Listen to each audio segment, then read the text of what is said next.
More than 2 years of development and the Sinking City is slowly approaching its release. There is still a lot of work lying ahead, but the hardest part is certainly behind us.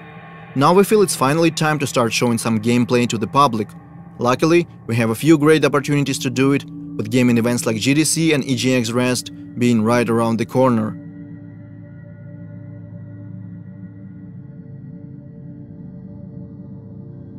Making a demo is always a challenge, we know that by now.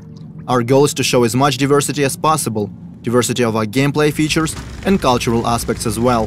For these purposes, and also to introduce and explain our mechanics, we are creating a completely new quest line.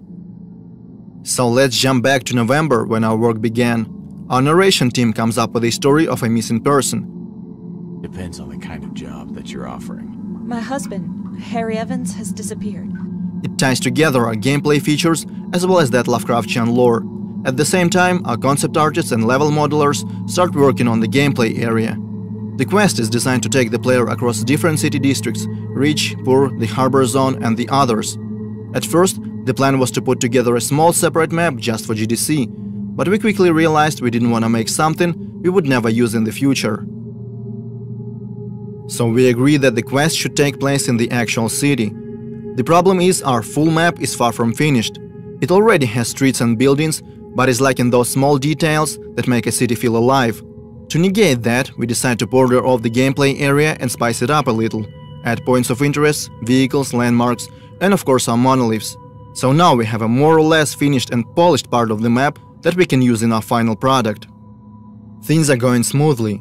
Obviously, different bugs and glitches keep popping up like crazy.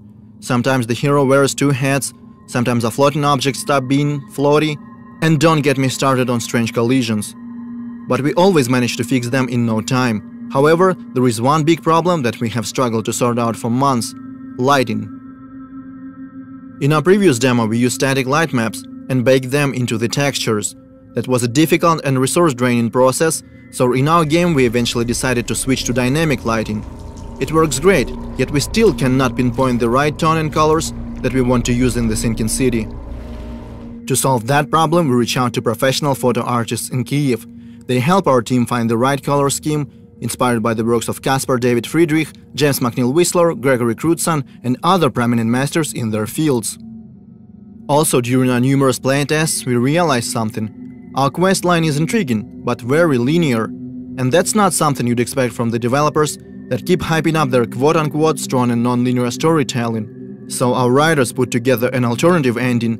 I guess we could call it a good ending, available only for the most observant investigators. There is something else that requires a lot of effort to produce. Our intro cutscene is supposed to be the very first thing that people will see. Obviously, we want to make it look impressive and true to our source of inspiration, Lovecraft. Our cinematic artists decide to start the cutscene in the water, slowly emerging to show the city. The sea and its destructive influence are one of the main themes in our game, and these first few seconds felt fitting, they felt right.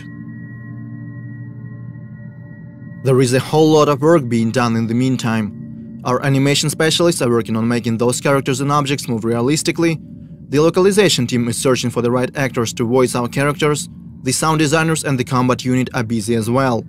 After several months of work, the demo is ready. All that's left to do is spend countless and countless hours creating and practicing the presentation. We know the importance of the first impressions. They can be make it or break it kind of deal. We might find thousands of new fans or go completely unnoticed. And it's really tempting to fall in the trap of overpromise just to gain short-term attention. But there is nothing worse than being disappointed when the game comes out and feel like being lied to. So we decided to make a demo that is true to the game as possible. And now we want to see what will be the people's reaction.